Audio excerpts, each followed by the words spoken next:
ओम नमः शिवाय। ओम नमः शिवाय। शिव हरि बच्चों, बोलो श्रीमद् भागवत सारे की जय। 11 यह भक्ति का समय है। यह भोग का इस प्रकार का भेदभाव रखने वाला व्यक्ति भक्ति नहीं कर सकता। 12 माया के साथ अधिक प्रीति न हो जाए, उसके लिए सदैव सतर्क रहिए। 13 भगवान का स्मरण करते रहिए, उसी का सलाह मानिए। 14 प्राणी जो कुछ कहता है सब ईश्वर के लिए कहता है, उसकी सभी क्रियाएं भक्ति बन जाती हैं। 15 भगवान का वंदन केवल शरीर से ही नहीं, मन से भी कीजिए। वंदन भगवान को प्रेम बंधन में बांध लेता है। दुख 16 दुख में साथ देने वाला ईश्वर होता है, सुख में साथ देने वाला मनुष्य। 17 घर के बाहर बच्चों दुख पड़ जाए आप पे, हर एक इंसान आपको देख के किनारे लग जाएगा। एक भजन है ना, दुख सुख में सब साथी, दुख में न को मेरे रामा रामा हो राम। क्योंकि दुख में कोई नहीं होता, सुख में सभी साथ देते हैं, सुख में सभी आगे आगे, मैं ये कर दूंगा, मैं वो कर दूंगा। जिस टाइम आन पड़े विपदा दुख, उस टाइम किनारे लग जाते हैं। अरे भैया कहीं पैसा ना मांग ले, अरे भैया कहीं कुछ मांग ना ले, तो भगवान साथ देता है, उसका भगवान साथ देता है। तो बच्चों जब आपको भी पता, मुझे भी पता कि दुख में परमात्मा साथ देता है, फिर उस परमात्मा को हम इस परमात्मा को क्यों नहीं जपते, क्यों नहीं याद करते। सुख में दुख में सुमरे राम को, दुख में सुमरे राम को, सुख में न सुमरे कोई, जो सुख में सुमरे राम को, दुख काहे को होए। कहते हैं ना, राम को सुख में अगर सुमरोगे तो दुख नहीं होगा, नहीं तो दुखी दुखी हाय दुखी हाय दुखी, जीवन बीत जाएगा हाय हाय करते। और जिस टाइम वक्त पड़ेगा आपके कुछ गलत हो जाएगा, जो आपके मित्र प्यारे हैं, जो एक दांत रोटी आप कहते फिरोगे कि ये हमारा यार है, ये मित्र हैं, ये सखा हैं, किनारे लग जाएंगे, सब किनारे लग जाएंगे, कोई अपना नहीं। सिर्फ काम आएगा तो भगवान राम का नाम। तो हम क्यों नहीं जपते राम को। बच्चों जुकाम हो गया बहुत ज़्यादा मुझे, तो आप राम का नाम जपा करो, जो आप अभी जपोगे। जपते जपते देखो, बुढ़ापा कहते हैं कि अभी उम्र है, अभी जवानी है, अभी भगवान का क्या नाम ले, बुढ़ापा में लेंगे। बच्चों बुढ़ापा में नहीं लिया जाता। खांसी है, बुखार है, जुकाम है, पैर नहीं चलता, आँख से दिखता नहीं, कान से सुनता नहीं, जो करना हो सो जवानी में कर लोगे तो पा लोगे। बुढ़ापा तो बुढ़ापा है बच्चों, क्योंकि बुढ़ापा किसी का साथ नहीं देता। जब अंत समय में आए, हाय राम कह पुकारे, जब भी नहीं बंदा कहता राम, हाय माया हाय माया, माया कहाँ जाएगा। वही 2 रोटी खा के गरीब सोता है, वही 2 रोटी खा के अमीर सोता है। बस सोनो शख्स जो इस संसार में दिखावा है कि हाँ भाई ये बहुत अमीर हैं, हाँ ये गरीब हैं। 2 चीज़ हैं जग में, 2 चीज़, दुख सुख, अमीर गरीब, तेरा मेरा, है ना बच्चों। सारी चीज़ है ना, सिर्फ दो हैं, मन, मन तन, मन और तन। कुछ भी अगर आप सोचो या समझो, आपके मन में, हृदय में दो ही भावना आएगा। इस संसार में दो ही चीज हैं, 2 दिन का मेला। हम थैला लेके आए हैं, परमात्मा से बैग लेके आए हैं, अटैची लेके आए हैं, कोई तो पूरा संदूक लेके आया है। उसमें कमा लो, पुण्य कमा लो या पाप कमा लो, वो आपकी इच्छा है। आप क्या डाल रहे हो उस पेटी में आपको दिखाई नहीं दे रहा है, लेकिन जिस टाइम जाओगे उस टाइम आपके साथ चलेगा। क्या लेके तू आया रे बंदे, क्या लेकर तू जाएगा, मुट्ठी बांधे आया रे बंदे, हाथ पसारे जाएगा। कुछ नहीं साथ जाता बच्चों, कुछ भी नहीं साथ जाता। 16 दुख में साथ देने वाला ईश्वर होता है, सुख में साथ देने वाला मनुष्य। 17 घर से बाहर निकले तो भगवान का स्तुति वंदना करके निकले। 18 भगवान की कृपा रहे तो जीव विषय विष ये सत्य नहीं होता। 19 प्रत्येक कार्य के आरंभ में भगवान का स्मरण करो।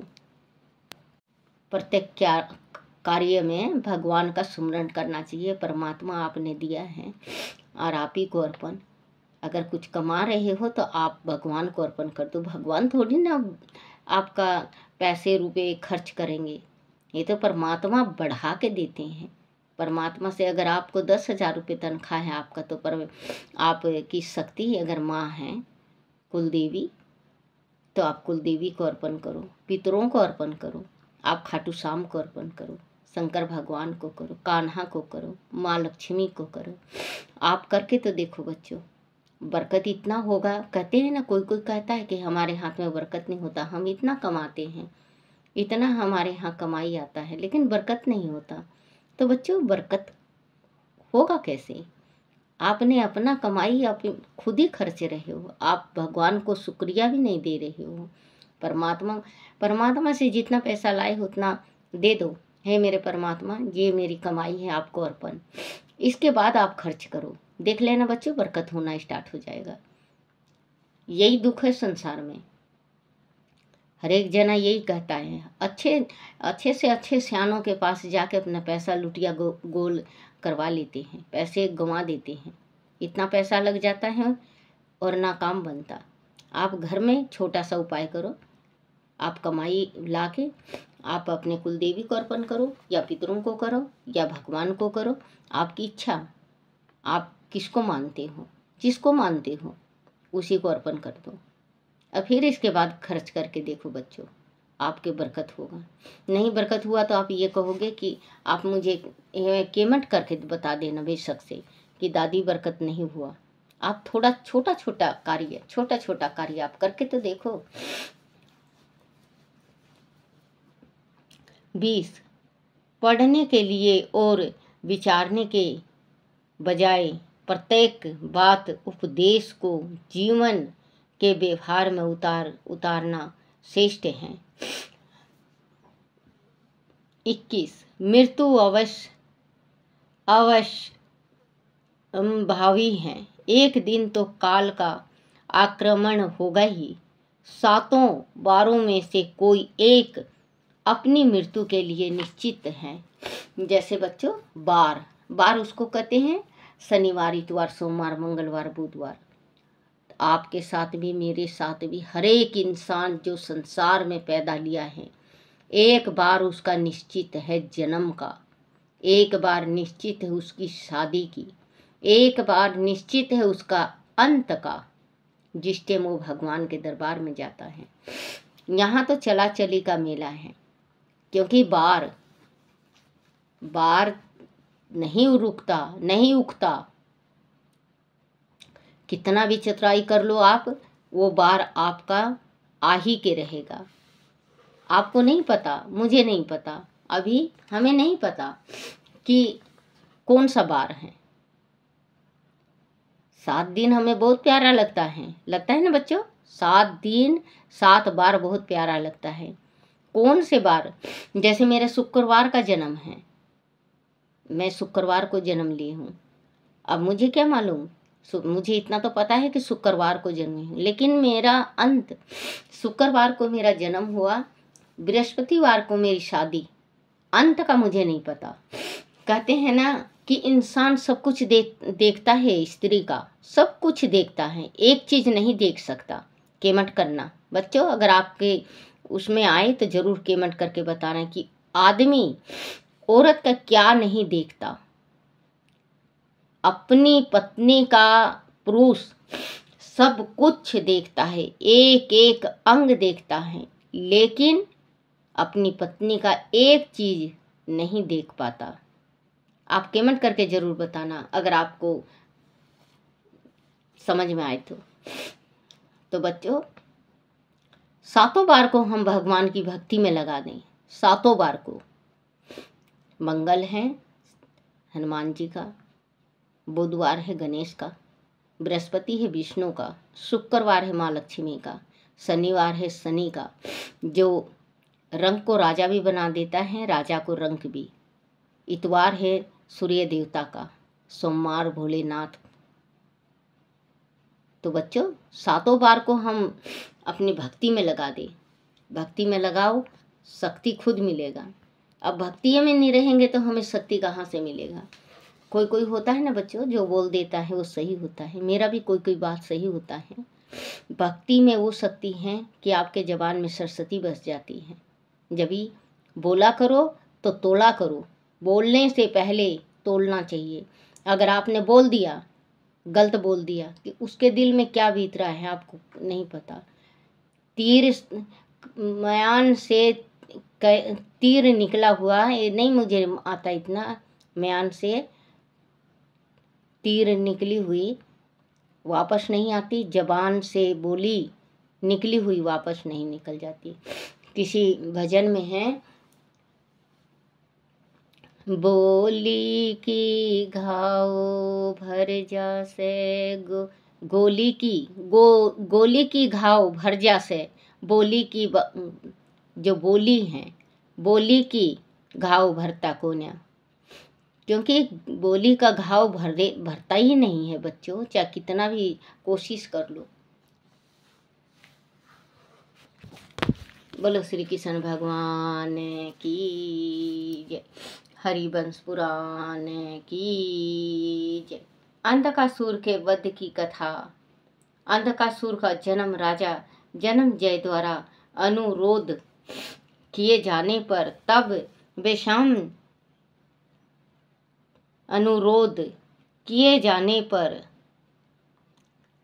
बेशाम जी ने अंधकासुर वध की कथा भी सुनाई। वह बोले, विष्णु द्वारा अपने पुत्र दैत्य के मारे जाने पर दिति ने अपने पति कश्यप को तप द्वारा प्रसन्न किया। तब उसने देवताओं से पुत्र का वरदान मांगा। कश्यप जी बोले, हे दक्षिणायनी, तुमको ऐसा ही महापराक्रमी पुत्र प्राप्त होगा, किंतु महादेव शिव मेरे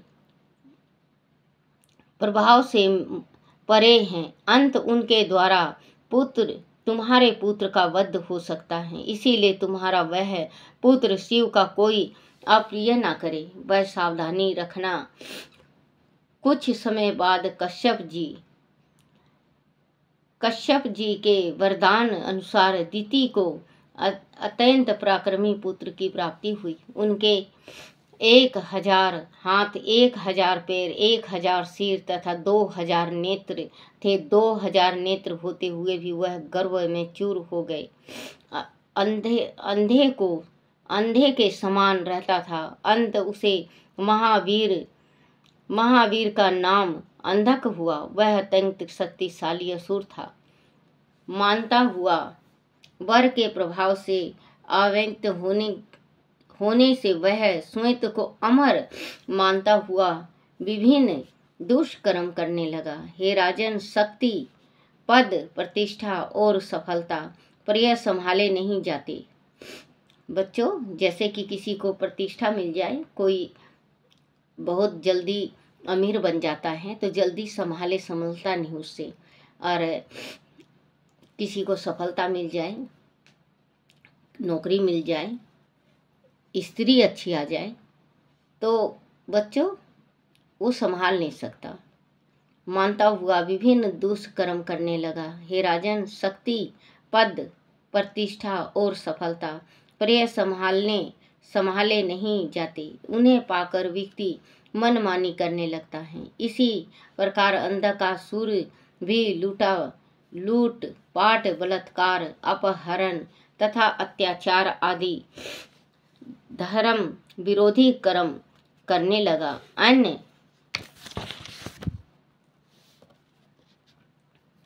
अन्य असुरों की मदद से वह त्रिलोकी विजय का सपन देखने लगा। तब इंद्र द्वारा अपने पिता कश्यप से प्रार्थना किए जाने पर कश्यप ने अंधकासुर को इस कार्य से रोका, किंतु अंधक ने अपनी मनमानी बंद न की। उसके अत्याचारों से प्रजा, ऋषि व देवता अत्यंत त्रास हो गए। तब बृहस्पति ने देवताओं से कहा कि वह केवल रुद्र द्वारा ही मारा जा सकता है। अंत देवताओं को उन्हीं की शरण में जाना चाहिए। तब देवताओं ने वह कार्य देव ऋषि नारद को सौंपा। नारद द्वारा अंधक को उसकाना। हे राजन, चतुर नारद मदरा पुष्प की माला धारण कर अंधक के पास गया। जैसे कि वह चाहते थे, अंधक मदरा के पुष्प की गंध से आकृष्ट होकर बोला, हे देव ऋषि, इन पुष्पों की सुगंध तो परिजात के पुष्प से भी श्रेष्ठ हैं। आपने उन्हें कहाँ से प्राप्त किया? मुझे कहिए, मैं भी इन पुष्पों को प्राप्त करना चाहता हूँ। तब नारद बोले, हे असुर श्रेष्ठ, मदराचल पर्वत पर कम्बयक नामक उपवन में वह दीप पुष्प खिलते हैं। वह पुष्प मांगने पर समस्त मनोकामनाएं पूर्ण करते हैं, किंतु यह क्षेत्र भगवान शंकर का है, उन्हीं की रचना है। उनका गण सदैव उस उपवन की रक्षा करते रहते हैं। बिना शिव की आज्ञा के वह कोई नहीं जा सकता। इस पुष्प का वृक्ष मंदरा वृक्ष के नाम से जाना जाता है। वह संयुक्त प्रकाशित पुष्प के धारण करने मात्र से दूर हो जाते हैं। स्वर्ग संयुक्त प्रकाशित वृक्ष में भूख, प्यास, जरा, चिंता, शोक आदि मदरा पुष्प के धारण करने पर से मात्र से दूर हो जाते हैं। स्वर्ग का नंदन, कनन और परिजात वृक्ष तो इस मदरा नामक काल वृक्ष के सामने किसी गिनती में नहीं आते, किंतु यह पुष्प तुमको प्राप्त नहीं हो सकता, क्योंकि महावीर महादेव शिव के आगमन क्षेत्र में तुम्हारा प्रवेश संभव नहीं है। इस प्रकार कहकर नारद ने बातों बातों में अंधक को उकसाकर उसे मंदराचल पर्वत पर जाने के लिए प्रेरित किया। बोलो श्री कृष्ण भगवान की जय। श्री कृष्ण गोविंद हरे मुरारी, हे नाथ नारायण वासुदेवाय, हे नाथ नारायण वासुदेवाय, हे नाथ नारायण वासुदेवाय। बोलो श्री कृष्ण भगवान की जय। अपने अपने माता पिता की जय, अपने अपने गुरुदेव महाराज की जय। श्री हरिवंश पुराण की जय हो।